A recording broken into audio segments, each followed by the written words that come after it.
Welcome into the best in true crime podcasting. This is True Crime Tuesday. I'm Tim Dennis. We have a very interesting, compelling show for you this Tuesday, and want to set it up by setting the scene for you, if you will. I just over the weekend read a very compelling book. I'm using the word compelling a lot, but there's a reason for that. I want to set the scene for you as this, as a concerned parent, maybe a concerned person of the family who's had a nightmare scenario dropped in your lap. And I'll put the nightmare scenario as this. We've all at one time or another been in charge of children. We've had them by our sides, and the worst scenario you can think of is what would happen if that child were to all of a sudden disappear, never to be seen again. Better yet, what if you were that young adult that was out there and you had that overwhelming, powerless feeling of being taken by someone, never to be seen again? Been in that position where you were overpowered, struggling, trying to fight for your life. Who would fight for you? Who would try to get you justice? Who would try to clear up the story of your end? And who would try to vindicate you if there were so many people out there trying to tell your story that knew nothing about you, who put out false rumors, who put out false stories? And would you be surprised if it was just a random stranger that related to you?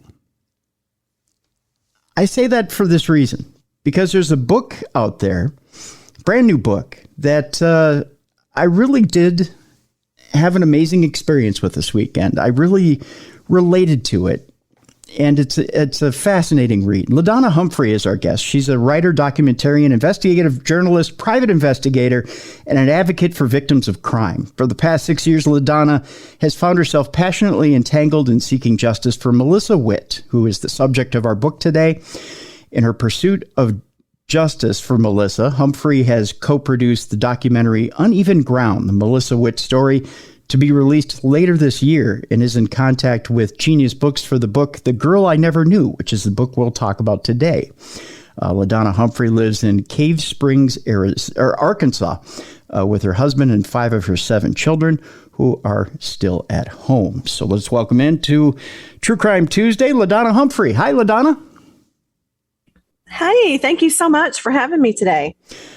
I got to tell you, LaDonna, when I sat down with this book, I was, interestingly enough, I was drawn in right away. And the reason I was drawn in right away is because the connection isn't made right away as to why you so strongly, or felt so strongly, for Melissa Witt in her case. And eventually you tie the pieces together. But you know what I want to do here? If I may, LaDonna, if I can we tell people why you're so strongly attached to this case? Sure. I mean, I think that's probably the question that I'm asked the most. And the answer is simple and complicated, if that makes sense. Mm-hmm. It's really because, I didn't know Melissa. The book is, The Girl I Never Knew, but I have a lot of mutual friends in common. I had a similar experience growing up at a bowling alley where a man tried to abduct me. And then I think you tie all that together with, becoming an advocate later in life for missing persons cases, and then tackling the Melissa Witt case and being out at the location where her body was discovered. Really cinched it for me. I knew that I had to get her justice. In the book, it's so your experience, and your sister was with you, correct? At this bowling alley, you'd went to watch your father bowl, and it was it a weekly thing where you and your sister had gone to watch your father? Yes, he was on a league, and we went almost every week. But it was something that we looked forward to do with him. And, we lived in a small town and there wasn't a lot to do. And so when we got the opportunity, it was something fun for us as kids. So you go to watch your father, and you had described it almost as a time of innocence. And it is. At that age, at the age you were at that time, it's a time of innocence. I remember going to watch my grandparents bowl, And one of the favorite things was not only the fact that Grandma would stack up quarters for us to go play the video games, but it was also going to a place called Little Brooklyn to go eat afterwards. And I think we all have fond memories of bowling alleys. And I think anyone of a certain age has a fond memory of a bowling alley. And I think what shakes you about reading this book is you'll never look at bowling alleys the same again when you read this book. Bowling alleys really are, I guess for lack of a better term, kind of skeevy, aren't they? After you read this book? They are. When you think about it, I mean, I remember as a kid being excited, you like the loud music and it's the atmosphere, the smell of popcorn, the kids running around, the crashing of the pins, that's exciting. It's really stimulating for a kid, but it's really not a safe place for a kid to be, even now. I mean, even then. So skeevy is a good word. I would agree with you. So you're there with your sister and you described the smell of popcorn, like you said, and there's hamburgers in the air, and it really was a time of innocence. I remember my time of innocence there. Like you said, we were running around, we're having a good time. And then something happens where a man comes in and he claims he knows your father. Would you describe that for our audience as to how that scene set up and why it seems so trusting? I really feel like this is something that our audience needs to learn about. And then there's a website that I want you to point out to people as to where they need to go to get more information on this. To set it up, kind of like what I mentioned before, it was a time of innocence. We lived in a very, very small town in Oklahoma. So we're there and you think that you know everybody. But that's not always the case. You've got surrounding towns and people come and go. But, I'm there that night. My dad feels safe. We've been there before. And, he gives us the money to put in our pockets. We go buy something from the concession stand. And shortly after I made that purchase, as we're going to our seat, a man crashed into me. At the time, I thought it was an accident. But he purposely ran into me to knock the popcorn out of my hand. And I think, that was the first step in, I think, probably what his routine was as a predator. Because if I would have responded in such a way to allow him to buy me some more popcorn, that's that first little bit of trust that he's gained. But I didn't. I was very leery because I didn't know him. So I go ahead and go to my seats. I tell him, no, thank you. I'm a little nervous that this has happened. And he sits near my sister and I so he can talk to us and have a conversation, but not so close that other adults that are bowling would think that he's talking to us. He was really sly. He was really slick. And he just eventually wore us down, talking about how he knew my dad. I get a little bit emotional thinking about it now. I remember him specifically saying to me when my dad turned to wave at my sister and I, the man specifically said, "See, I told you he'd be glad to see me tonight." And I automatically, as a kid, believed that he had waved at us and that man. And so it went. He really just, built some trust with me that night because he sat there so openly talking to me. And at some point in the evening, after he's had these conversations, he's talking about he'd gone on this fishing trip with my dad. My dad leaves his lane. I don't notice it, but he leaves the lane to go to the restroom. And the man who was a predator, and in the book, I call him the man with the dark beard because that still stands out in my mind. Mm-hmm. He took that opportunity to say, "Okay, I told you about that fishing trip. I've got this fish in the car, this huge fish that my dad, you and me and your dad caught. Let's go look at it." And I really wanted to see it because my dad was a fisherman. He loved to fish. And, long story short, my sister was whining and I ended up telling her she could come with us. The man takes my hand. He gets me to the door of the breezeway in the bowling alley. And that's when my world was wrecked because I hear my dad scream, "Stop, stop right there." And it just chaos ensued after that. The man took off running. Other people start chasing after him. The music stops. My sister wets her pants. It was a delayed reaction for me by the time I screamed, when I really realized that something bad was going on. And this was in the 80s. It was before, you really understand what an adverse childhood experience is and what childhood trauma is. And it was years before I actually understood how that trauma impacted my life. But, it can happen to anybody, and it almost happened to us. And you say it took years to realize what this trauma did to you. When is it in your life? And I know this really is and isn't about you, but I want to show people how exactly this forms into your persona and how this helps you attach to Melissa Witt.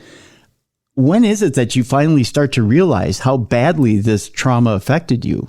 What age is it that you finally go, you know what? I really am a changed person. Had this never happened to me, I might have been a different person. I was in my late 30s, early 40s, and I was standing on a logging road in the Ozark National Forest when investigators took me out there, years after Melissa's body was found, to the crime scene. And I remember standing out there, and I was very overwhelmed, but memories of that bowling alley immediately came crashing down. And, leaving there and then kind of diving into Melissa's case over the next few months is when that heaviness set in for me. And I realized how truly traumatized I had been as a child and had not dealt with that trauma, and how it subsequently had affected me. So I actually started therapy after that, because it became a recurring dream. It became something that started overshadowing my thoughts as I was working on the Witt case. And, the fact that my story ended so differently than hers, it's hard to deal with sometimes. And, I've had to process that. And that's one of the motivating factors that I have to get justice for her. Well, and I realize that that's a motivating factor. But the one thing I do have to ask you, LaDonna, is how do you keep from getting swallowed up by that trauma during this process as you're investigating this case? To me, there's a fine line between putting on a brave face and trying to get justice for Melissa and trying not to fall into this chasm of grief and hysteria almost, and reliving that childhood experience. I mean, there's a fine line. There's some things that we'll go over here in the book that to me would seem like it would instantly bring you back to either your own experience or put you into a downward spiral of just despair. For me, when I recognized that trauma had impacted my life in that way and that I had not addressed it the way I should have. And I don't blame anybody. Like I said, my parents didn't understand childhood trauma back then. And I am by and large a pretty resilient person. But when I realized that this was having such a negative impact on me, I immediately went to counseling. And the reason I did that is because I have 5 children that I've adopted out of the foster care system, and I understand childhood trauma. I understand adverse childhood experiences, and I could parallel that to, this is what I'm doing to help my own children. I need to do this for myself. And so I did. And so through that process, it's really helped me. It's helped me understand myself and decisions that I've made and my lack of trust, but it's also helped me understand my advocacy. Because I've always been an advocate, for whether it be children in foster care, the missing, women in recovery, those types of things. So that's really what's helped make this a positive experience for me. And I've just taken what I've learned and I'm channeling that into positive things. What I can do to get Melissa Witt justice, what I can do to help keep other people safe.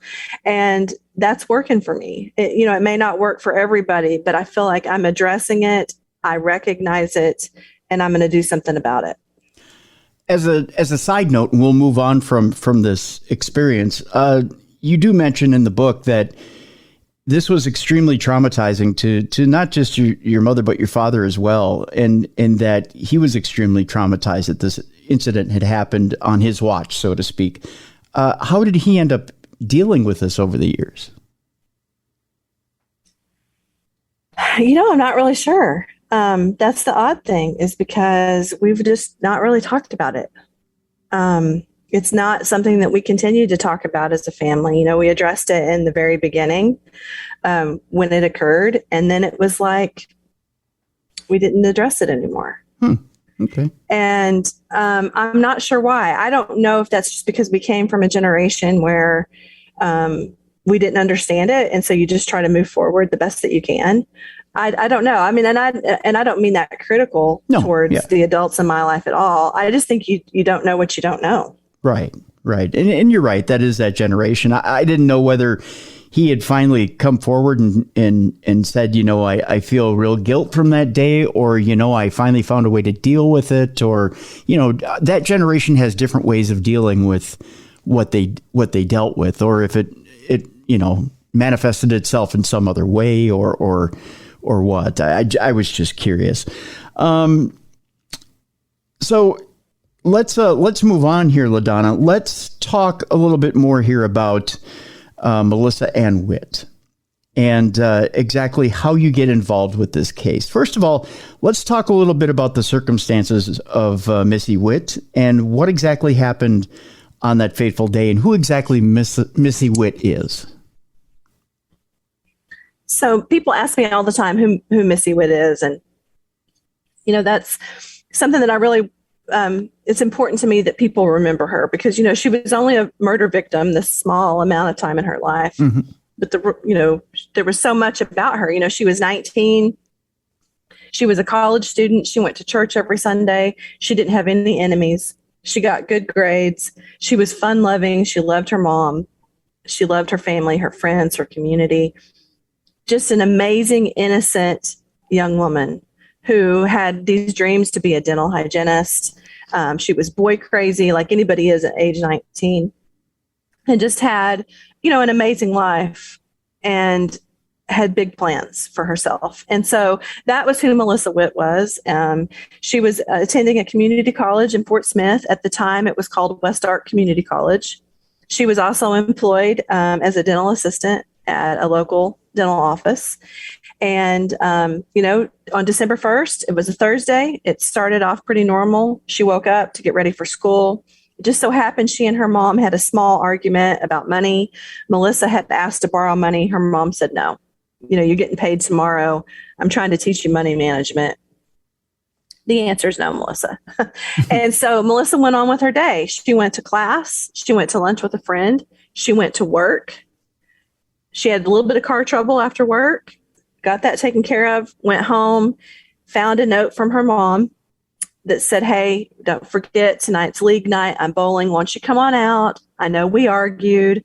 I love you. Come on out and I'll buy you a hamburger. So we know Melissa made it to the bowling alley, but she never made it inside. Investigators believe that somebody was waiting for her at that bowling alley. An argument ensued. Which led to Melissa being hit in the head with some sort of object. We don't know exactly what it was. Would have made, her head bleed pretty substantially, perhaps even knocked her unconscious. And at that point, that person made a decision to load Melissa up in a car, a Bronco, a van, a truck, we don't know.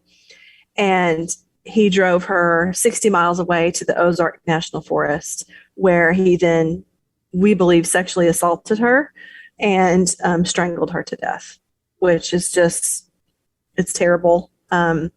It was, Melissa didn't come home. Her mom didn't know what was going on. It wasn't like Melissa.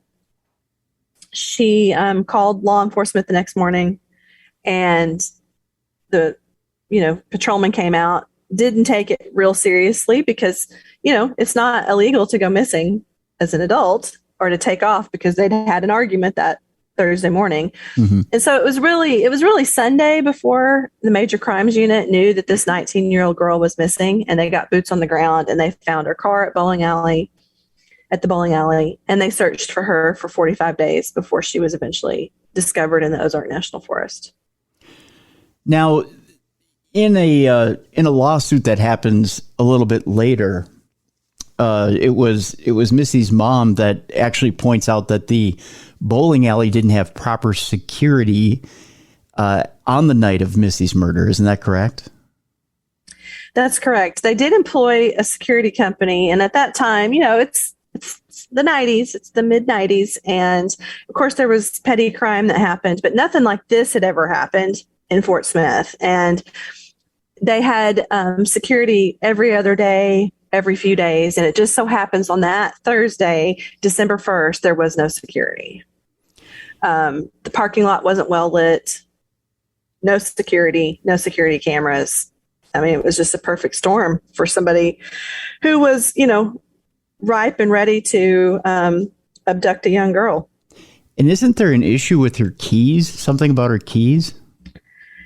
Yeah, so with her keys, we were able to, I say we, but investigators were able to establish a timeline because a gentleman and his family came to the bowling alley around 7:30ish that night and found a set of keys in the parking lot, which nobody knew at the time had small flakes of dried blood. The blood was drying.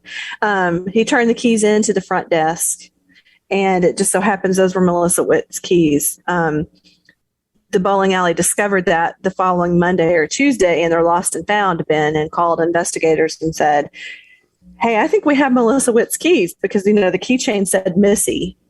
Mm-hmm. And so that really was able to help investigators set up a timeline of when when we believe she arrived and when the argument ensued based on some witnesses and then, the keys being found. So that was helpful, but it was also frightening because now they knew the race was on. They had to find out where Melissa was and what had happened. There may be a lot of people that read this book who may say, well, of course, in Fort Smith, Arkansas, they have to have DNA testing, right? So they tested those keys with DNA right away, took the dried blood off the keys, and it was all solved, right? I wish. I think that, we all wish that. But unfortunately, we were just then seeing the rise of DNA. Mm-hmm. It existed, but, we weren't seeing it being used like we do today. I mean, the O.J. Simpson case was, at the height, and so we were learning about it. But no, there was no testing for those keys. We believe that was Melissa Witt's blood on those keys, but still, that put us, at a disadvantage in her case. Yeah, correct. So you have this information, and tell us now where you come into this scenario. So, and this is kind of interesting. So they find her 45 days afterwards, and they found her naked out in Ozark National Forest, correct? Yes. Okay. Yeah.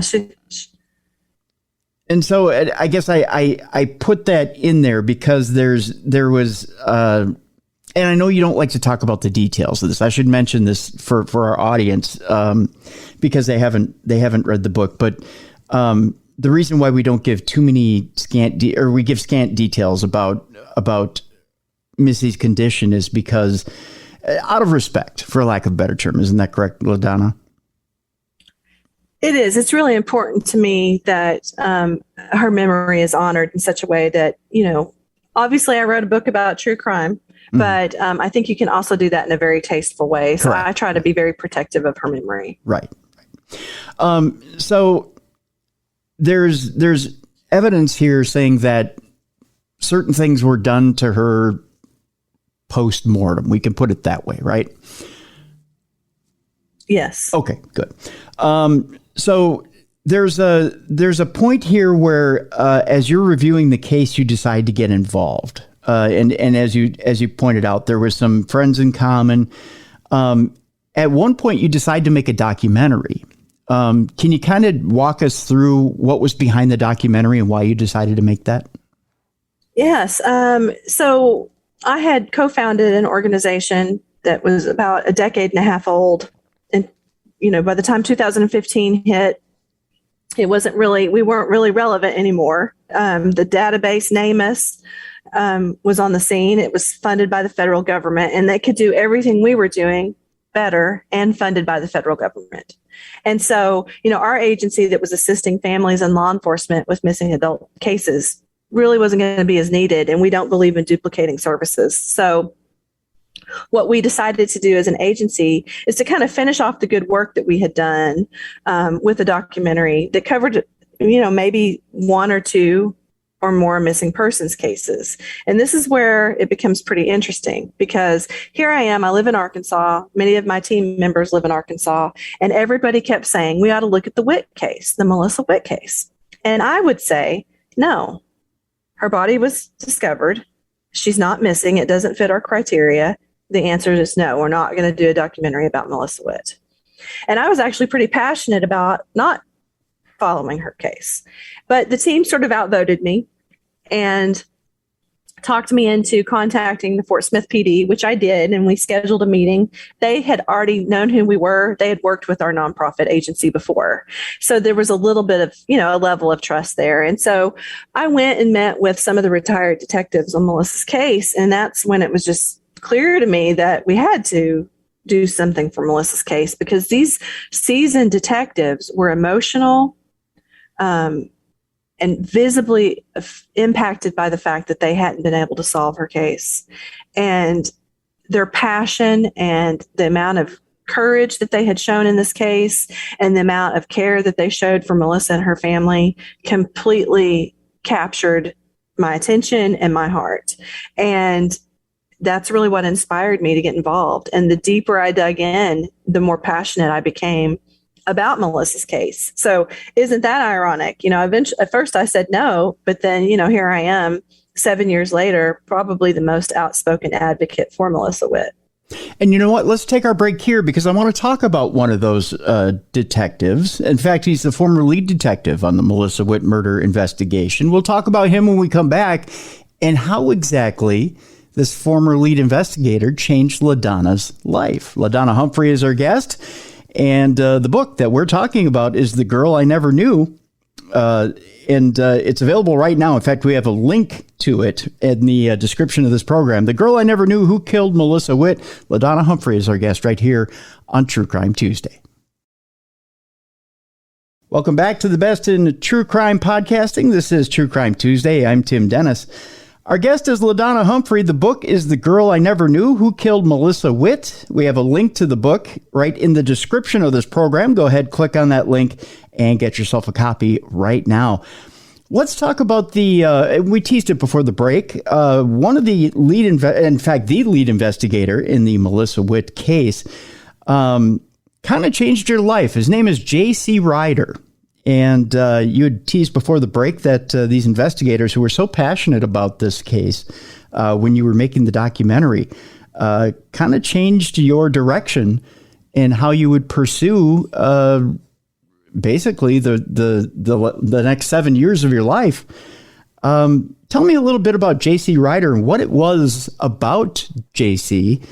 that made you change your mind about pursuing Melissa Witt's case. When I first met J.C. Ryder, and I write about this, he just oozes a tough guy. I'm tough, I'm intimidating, I'm all serious.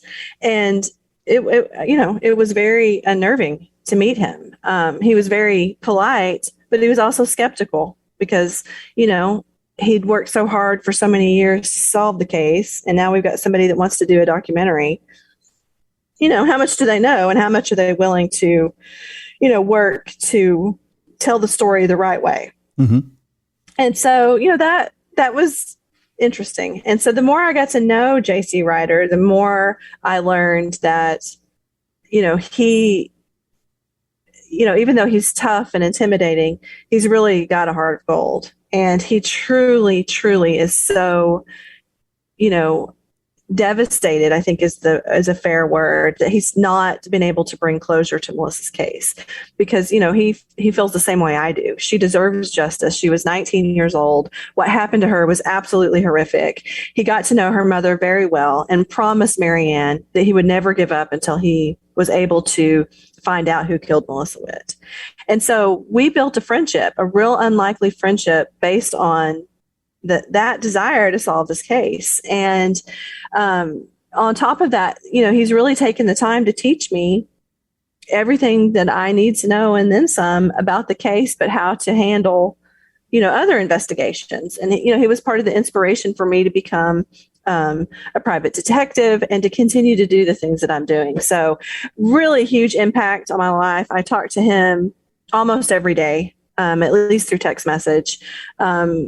I have ultimate respect for him and for Chris Boyd for the amount of work and dedication they put into this case and just how they protected and served the River Valley. There were many, many cases they worked outside of the Witt case, and they've worked all of them, very passionately. So, he's a dear friend of mine, and I'm just very grateful that I've had the opportunity to learn from him and to walk alongside him on this journey to get Melissa justice.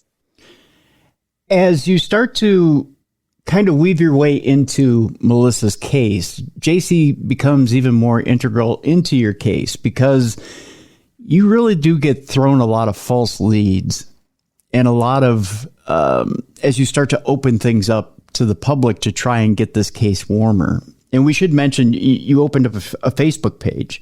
And by the way, is that Facebook page still active? It is. It's very active. It's simply Who Killed Missy Witt. Really easy to find. We opened that in October of 2015. We have roughly about 14,000 people that follow it on a regular basis, but we've had over 3.8 million shares of information that we've put out there in the past 7 years. So it's a very active page, and it's been a huge tool in the Witt case. You've had a lot of people come forward and throw a lot of falsities your way, for lack of a better term. And JC really was integral in helping you separate that, wasn't he? Tell us a little bit about the things he taught you in order to get you to separate fact from fiction. One of the things that happened during the course of this case is a situation that I write about, and it's about a woman that I call Sandy Jones. And Sandy was our introduction to what happens in cold cases. And I know it's not just Melissa's case, but, for whatever reason, she's tried to interject herself into the case. She's tried to interject fiction as fact, called in false leads, emailed them, and just really otherwise been kind of a thorn in our side, so to speak. Mm-hmm. But one of the things that I've really had to learn that I just didn't know how to handle it in the beginning is that, you have to really sit back and look at, these are the facts that I know. These facts are not movable. We know this, this, this, and this. And so you have to look at these tips that come in and you have to compare them to what you know that is absolutely definitively what happened. And so that helps kind of weed out some of those. But also, what kind of manpower is it going to take to investigate this lead? What kind of research are we going to have to do? What's already been done? Going to look back at the case files. And so there was just a lot of things that he taught me. You can't just run with every single thing that everyone calls in, even if it sounds great. And he just really, I liken it to, he's taught me how to play a game of chess in a murder case almost. And really, take note of what's important, what to look for in a lead based on what we know about Melissa's case, because there is information that we've held back. There is information that the law enforcement is not going to share with the public. And we have that information too. And so that helps us determine leads that come in and how we share those and in what order with law enforcement. Because, I kind of write about, we've got this unlikely marriage between advocate and law enforcement, because our page for the Witt case has brought in information they never had before in Melissa's case, verifiable information. And so, they have to be able to trust us to do the right thing with that information and to share, the right information on the Facebook page. So, he's taught me how to work with, other detectives. He's taught me how to share information and hold my cards, closely to my chest, and how to, give a compelling interview or write a compelling story without giving a lot of information either. So he's just, JC Ryder has taught me so much, and I'm just really, really honored. And I hope that this work that we've done together will eventually, bring some closure to her case, because I know he wants that so very much.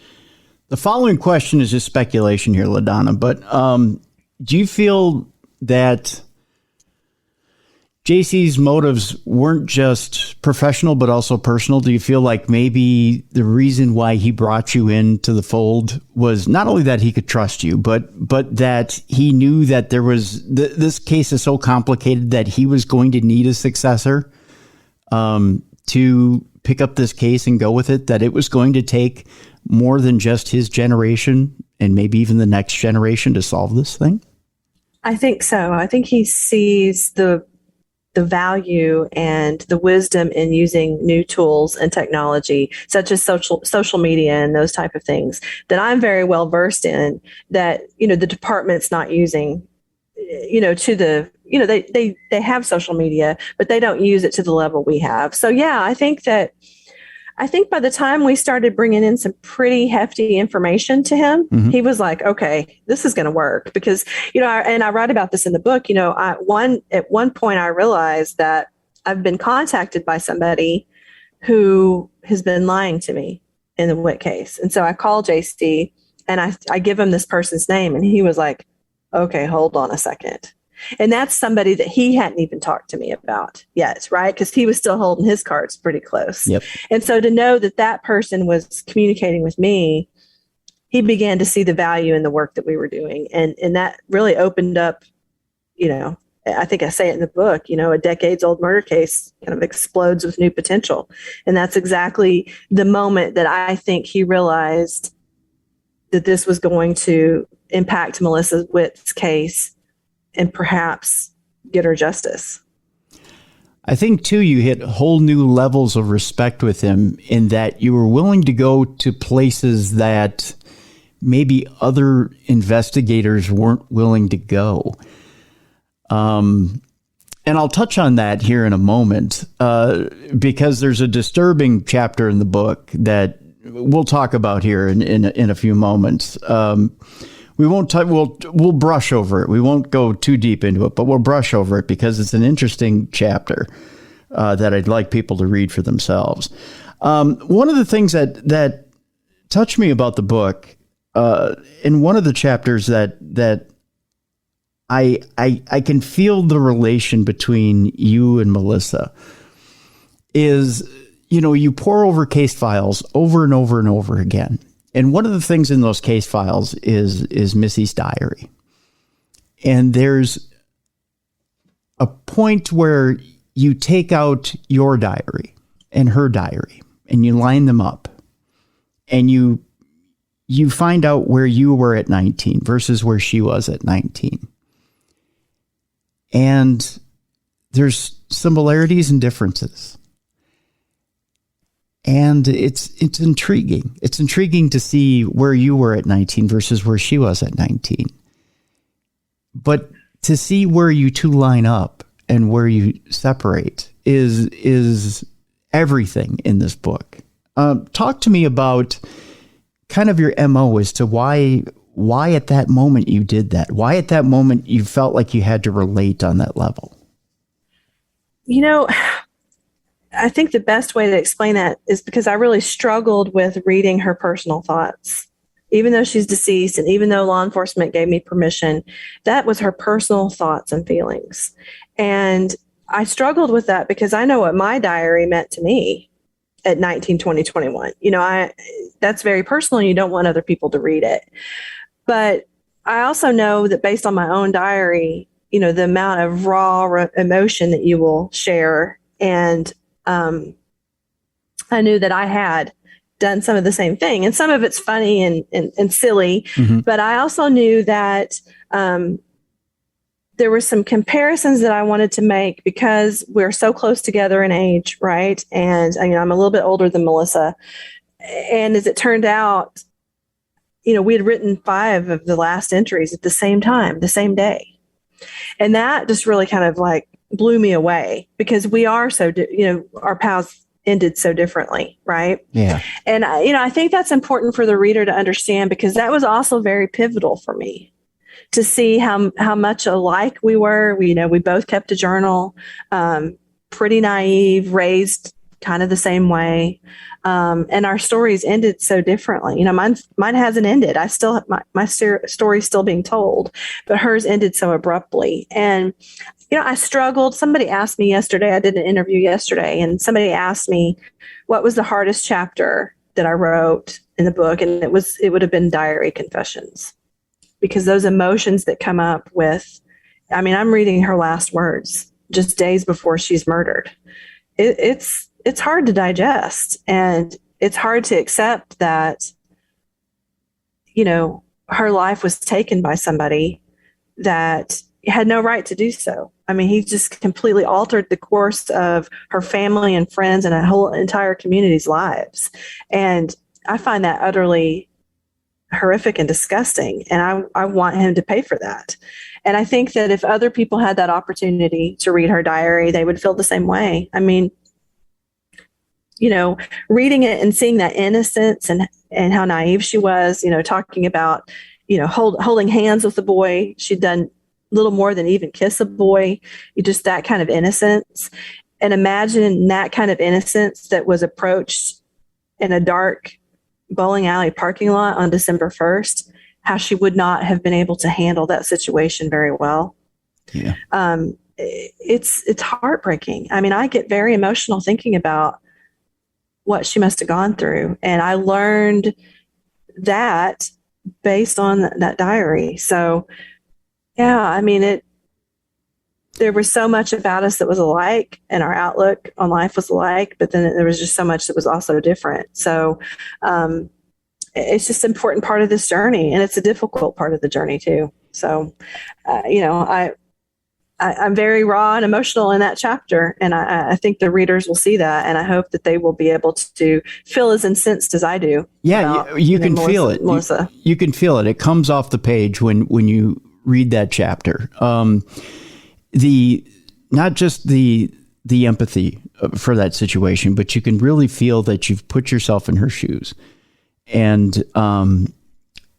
that's one of the more powerful chapters in the book, and that's why I bring that up. Is that you can tell exactly why you took up this cause. In that chapter alone, if there was very little story in the beginning, very little story at the end, that chapter alone exactly shows your big heart, your good heart, and your compassion in that chapter right there. I alluded to earlier, LaDonna, that you were thrown a lot of different false leads, but you also went to places I think that JC was, or maybe even was astounded to know that you would go to. I want to address one of them right now if I can, and it's a very dark place, and it's one that I don't think many of our audience members even know about. If you'll bear with me here, if we can just spend a couple of minutes on the world of necroporn. The reason why I brought up that she was found naked in the Ozark National Forest is the fact that you followed a lead. And if you could tell me a little bit about this lead, or tell our audience a little bit about this lead and where it led to, please. And just tell us why we're going in this direction. Well, it's honestly difficult to talk about, but I had a lead that came in that really knocked my socks off.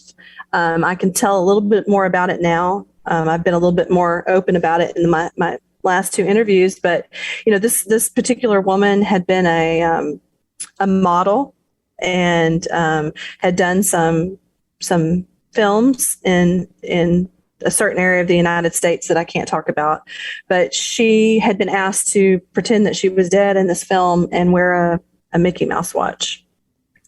And her sister really encouraged her to come forward, and let us know. And so we at first didn't know how to take that lead because, necroporn, come on, I don't look at regular porn. So this, the whole idea was just very disgusting to me. And so, with the blessing of law enforcement and help from an IT specialist and had the proper, things in place, I really did delve into this world of necroporn, and mainly not just looking at the pornography really, but going into the forums where they discuss the pornography that they're making. So it's really more me looking at these discussions and finding out who the major players were and doing a deep dive into research. And what I found is that there were some movies being made that pretty darn well could be made after some real crime, including Melissa Witt's murder.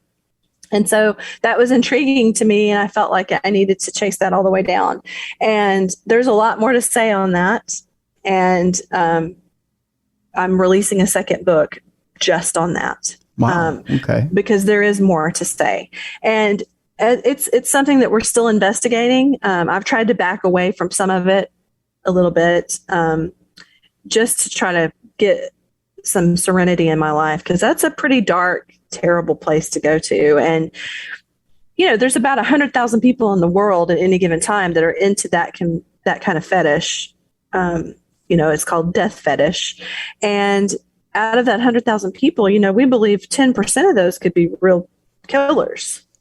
Yikes. And that's kind of mind-boggling to know that that's going on. And so, yeah, it's been difficult. And I still think that there might be, a worthy connection to continue to look into. So, like I said, that's ongoing. And I struggled with whether I was going to put that chapter in the book or not, because that opens me up for a lot, because, the people are going to know that I've been doing the investigation. But it was time to say it publicly and to kind of open the door to the public to know that that kind of thing is happening, so we could put a stop to it. Well, it was an important chapter in that you tied a lot of things together. You even cite in the book that even Ted Bundy, who has got to be one of our more famous serial killers out there, was addicted to porn and had to escalate higher and higher and higher in his addiction. And that it only went so far. And then we've entered this new realm, which for our audience that isn't familiar, necroporn is basically, to my understanding, I've never viewed it, but my understanding from reading the book is basically going through the act of killing someone and then having sex with the dead body. Mm-hmm. It's a horrible, horrible fetish. But then the people who supposedly in the forums, from what you've described here, LaDonna, the people in the forums say, well, it's fantasy is all it is. And according to one person in the forum, they said it's no different than Disney. Oh, it's no different than Disney. They will compare it to, any mainstream, like movie, and it's horrific. And there's a lot of these movies that are based on strangulation. A lot of them, one particular person that we're looking at pretty closely, I mean, his films, it's unnerving how similar it is to the murder of Melissa Witt, but some other murders that are very similar to Melissa. So, is he basing that on real crime? I don't know. Has he committed real murders? We don't know. But I would want to say this, and I didn't include this little bit that I'm going to tell you in the book. Mm-hmm. But as I've got a partner that's researching this with me, and we're delving deep into this dark world. Some of my information got leaked. And so one of the screen names, who goes by Horror Man, he found me in real life. And so that's been kind of frightening. But because he found me and they kind of did some research on me and they realized who I am and this, quest I'm on for justice, 2 of those necroporn sites shut down. Oh, good. And they cite the work that I've been doing. That tells me everything I need to know, that we have to dig deeper, because even if for whatever reason this isn't connected to the Witt case, there's some real bad things that are happening within that community, and we need to shine a light on it. Yeah. And I never thought I would be taking up that platform, but here I am. And like I said, I have more to say on that. We've got a whole nother book that's coming out. Well, good. And again, look forward to when it comes out. We'd love to have you back when you release that book, because Thank you. It's definitely a big light needs to be shown on that as well. So again, you've gone into these different and there's so many different false leads that got thrown your way. And I think, again, I bring it around to JC, and I think a lot of JC's faith in you was the fact that you were willing to go to places that other investigators either couldn't because it wouldn't have been sanctioned, or because you had the bravery to go to those places. And I think there were a lot of investigators that might have said, you know what, not my forte, and I don't think I'm willing to go that far. I think it's out of the realm of possibility for me, or it's not, I don't think I'm going to find what I'm looking for there. And you had very unconventional ways of stirring up potential leads, which is good. That's a good thing. Your thoughts on that? I mean, unconventional ways, that's probably the best way I've heard it described. And that's true. But I think that just comes from this unstoppable desire that I have to solve the case, to get that information out there so investigators can make an arrest. Because if it doesn't get done, I mean, then what? I mean, I just feel very strongly that every stone has to be unturned. And, that's just something I've jumped in and done. And there's been, negativity that's gone with that. There's some criticism that comes with the work that I've done, and there's some danger that it's caused for me personally. When you put yourself out there, your name and your face to any kind of murder case, you're going to have a lot of negativity that comes with that. And so I've had to deal with that as well. And I've had to weigh, the odds. Is this worth it to me? And it is, because her case has gone unsolved for 27 years. And I say not another day. Mm-hmm. We're going to continue to move forward until we've got the right pieces of the puzzle to put her killer behind bars. And that's what I stay focused on, and it helps me deal with all the rest. I do want to bring up one criticism, and I want to get your thoughts on it now that the book is out, and see what you think about it. The name Larry Swearingen, and now we should update people as to who he is and what his tie is to this case. Tell us a little bit about Larry Swearingen and his eventual fate, and why you think he may or may not have been tied in with Missy Witt. Larry quickly became the number one suspect in Melissa's case, not immediately, but became the number one suspect about 4 or 5 years after her murder. There's a lot of backstory, but, just to get right to it, he was convicted for the murder of a 19-year-old girl in Conroe, Texas. Her name was Melissa Trotter. He kidnapped her from her community college. He drove her 60 miles away to the Sam National Forest, where he strangled her and left her. And the crime is so similar to that of Melissa Witt. It's just uncanny. And the two girls looked a lot alike. But, on top of the two crimes just being so eerily similar, Swearingen has ties to Arkansas. His grandparents lived about 2 hours away from Fort Smith. Investigators in Fort Smith were able to tie him to Arkansas just days before Melissa's murder. So he was the number one suspect because Texas was going to execute him, and they eventually did. There wasn't a lot of cooperation with law enforcement here because they had their guy, and if it was their thinking that he was going to be executed anyway for the Trotter murder. So he'd had several stays of execution, I believe 5. And in August of 2019, he was scheduled to be executed again. And I went on a campaign with the DA's office in Montgomery County. I was relentless. And they finally acquiesced to the request, and they invited investigators to come up and interview Swearingen. And he wouldn't talk to Fort Smith investigators, which leaves this huge question mark in the case because, he was executed and he would never talk to us about Fort Smith or Melissa Witt. So he's still the number one suspect in Melissa's case. I've done everything I can to tie him to Fort Smith, Arkansas. Everything that you could imagine.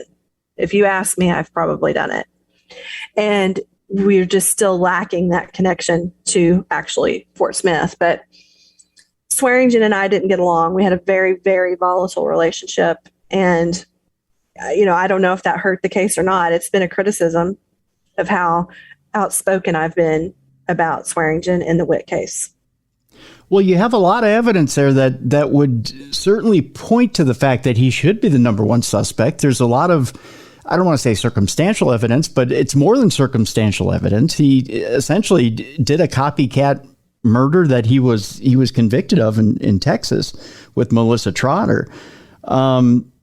I mean, you're certainly in the right to want to point the finger there. There's not, I mean, you're standing on a mountain of evidence that suggests that he should be there and be the number one suspect as far as Melissa Witt's concerned. Wasn't there a receipt of some sort that was found?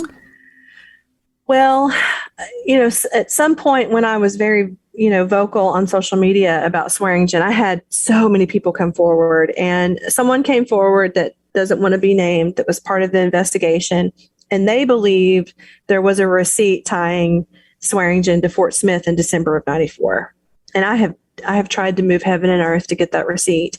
But if there was a receipt, it has been lost, which would have been our one tie to Fort Smith, which, if we could get that, we could charge him. He could be charged. Yes, he's already been executed for the Trotter murder, but, we could bring some closure to this case. But, there's a group of people that feel like I helped get him executed. Yesterday I got a death threat. I continue to get death threats about Larry Swearingen. So I have no regrets. I did what I had to do, and unfortunately, we still don't have the information that we need, and he's still not cleared as a suspect. So we still just have a question mark when it comes to Larry Swearingen. What baffles me is you're getting death threats, but he was executed for the death of Melissa Trotter. It has nothing to do with Missy Witt. So why are you receiving death threats? I mean, you pretty much, if you Google Larry Swearingen's name, there's going to be information that comes up that ties me to him. I mean, because I was outspoken, and I would write to Larry and he would respond back with a cease and desist. I mean, it was just, we had such a volatile relationship, but I was just determined to get answers from him. And, there's a group of people that believes that he didn't even kill Melissa Trotter, even though there's just overwhelming evidence to the contrary. But those people are anti-death penalty as well. And anybody that has stood up against Swearingen has become, public enemy number one. And, I've received death threats. Usually it's through email. Sometimes they'll call me. Usually it's through Facebook Messenger. I mean, it's just been surreal. And I just deal with them one at a time. But people carry a grudge, unfortunately. And that's just part of the job, I have discovered, when you're on a quest for justice, unfortunately. Now, you mentioned before, I'm going to wrap this into one really big question here, so bear with me, LaDonna. You had mentioned before a Mickey Mouse watch, and we have to mention to our audience, if they're saying Mickey Mouse watch, how does this fit in? Missy Witt was wearing a Mickey Mouse watch when she was abducted and then killed, which is one of the big, for lack of a better term, MacGuffins in the novel or book. So with that being said, there is a passage in the book where you were in a grocery store with your children, and you had put out a post on Facebook, I believe, on the Facebook page, asking people about Mickey Mouse watches. And a man approached you and your children in the grocery store. He was kind of a disheveled man, and he was following you and approached you with 3 older Mickey Mouse watches. And he was a scary sort, to say the least. So, here you have people who are criticizing you and giving you death threats. You have the horrorcore community that's coming after you. You get the Swearingen camp. You have people following you around grocery stores. How do you keep it all together? I would be a puddle and a mess if I had that many people threatening my life. That day, and I get super emotional even talking about it. It shook me to my core. I mean, it's one thing to receive a threat on email or a Facebook Messenger from a fake account or from a blocked number when they're not willing to give their name or say it to your face. Okay, I have to separate those things out to be able to cope with some of the things that have happened. But to have someone that had followed me for at least 2 hours that day when I was with my children and approach me and have the courage to approach me in a grocery store, that was just, I had to say, oh my goodness. I mean, I really struggled with whether I was going to be able to continue or not, because, that was frightening. But, something that my husband said to me really encouraged me was that here's some safety precautions we're going to take. And obviously I'm not going to share them because I don't want people to know what kind of safety measures we have in place. But you're already out there. You've already been out there, for several years. People already know you, your name and your face. They already know you. So quitting now doesn't make any sense. You've got to be brave and continue on. Very true. Yeah. And that brought me a lot of peace and determination. That my husband was so supportive, and two, he was right. I can't go and hide anymore. I mean, I will never be able to hide. I get calls about other cases and there's lots of creepy things that happen when you're this public in a murder case. So I had to take what he said and accept it, process it, and decide, you know what, I'm going to move forward. I'm going to move forward in such a way that makes a little bit more sense and keeps us all safe at the same time. So what's done is done. And I spoke at CrimeCon. I did a live podcast, a couple weeks ago. And one of the things that I told everybody, and I want to say it here too, is, think really long and hard. I really encourage people to advocate. If you've got missing people in your community or unsolved cases, and you feel like you can make a difference, even if it's sharing information on social media, it's important and critical, but I want you to think long and hard before you use your real name and likeness and go out and do something like what I've done, because this is not for everybody and it's not safe. And I don't want to pretend that it is.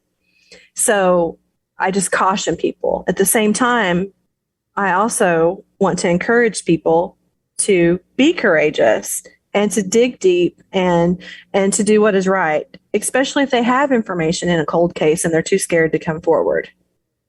I think that's so important. And that's one of the main reasons I wrote the book the way that I did, very vulnerable and raw, because I want people to say, well, if she can be brave and vulnerable, so can I. And here's what I remember that somebody told me about the Witt case, or I know that my uncle has a women's Mickey Mouse watch hidden in the attic, or whatever it is. And so I want to inspire people to dig deep and find courage in whatever way that is, if that makes sense. That makes complete sense. Are you finding now that more people are coming forward and wanting you to be an advocate for their missing people?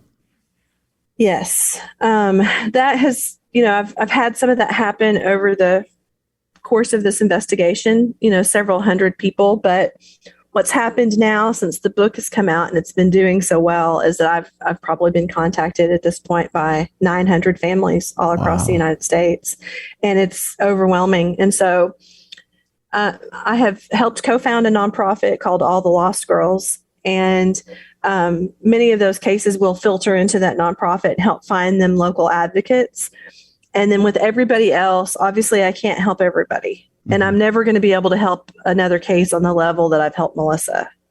Right? This is 7 years of my life. Yeah. And so that's, this is a once in a lifetime, thing, but help find them other agencies and other advocates, that are already established in their state or their community. And I feel really, really passionate about making sure that they at least get an answer from me on how they can do that. So I'm slowly, answering those and kind of digging my way out of those emails and those Facebook messages.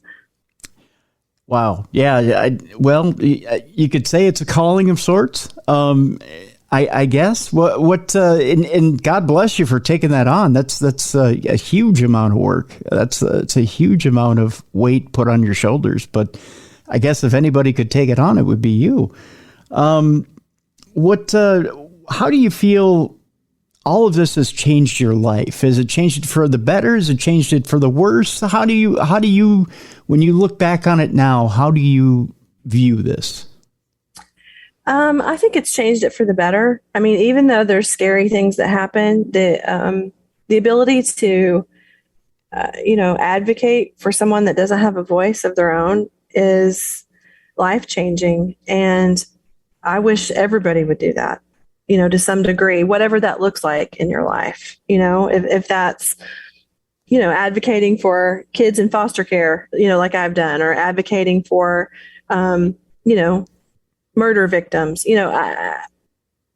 I think it is life-changing, and it takes the focus off of self and it puts it back out on others. And I think that if there was more of that in our society, it would be a better place. I think if there were more advocates willing to come forward, even on the fraction of the level of what's been done in the Witt case, that we would see many more cases solved. Mm-hmm. And, I hope that it'll inspire other people, and maybe it will. And maybe, I have had other people ask me, how can I become an advocate? And so, I feel some responsibility of taking what JC Ryder has taught me and passing that on, pay it forward. So there's going to be some more to come with that. I really feel like that what we've done, and it's not just me, I've got a team of people, they just don't want to necessarily come forward with their, their name and their likeness. Right. But, if we can take what we've learned and kind of put that together so others can replicate it, I think that's pretty important. Because we've learned a lot, everything from, Facebook algorithms to, investigating a cold case to passing your test to become a PI in the state of Arkansas. So there's a lot that we can teach other people. And so, we plan to do that. Last question for you, LaDonna, before we leave people today. And this is kind of a tough one. Is there such a thing as true justice for someone who's been murdered? I'm glad you asked me that question, because I spoke at an event a couple of days ago, and some members of Melissa Witt's family was there. And one of the things that we talked about was that, even if the person who is responsible for this crime is brought to justice, that doesn't bring Melissa back. It doesn't change the pain and the heartache that's been caused. Right. And so I think that there is no true justice in the sense for her. Someone made a decision to take her life, and it ended abruptly, and we can't ever change that.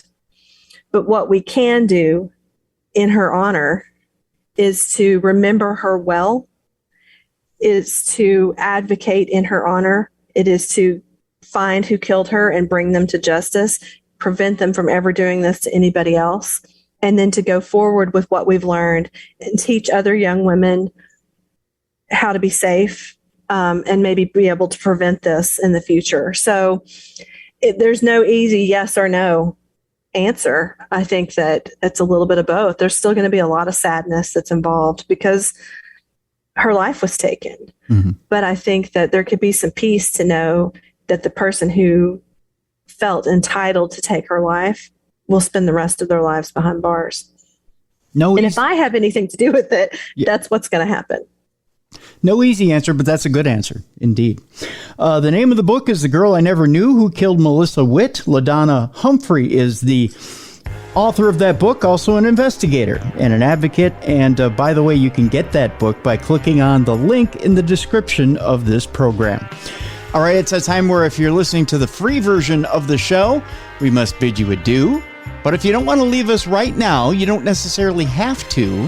What you can do is you can go to Stitcher.com, click on the subscribe button under Stitcher Premium. That will get you to listen to Dumb Crime, Stupid Criminals, That'll get you to listen to the ad-free version of Darkness Radio, and that'll get you to listen to hundreds of podcasts ad-free and expand your audio horizons more than you could possibly ever imagine. And the best thing is you can do it for just $5 a month.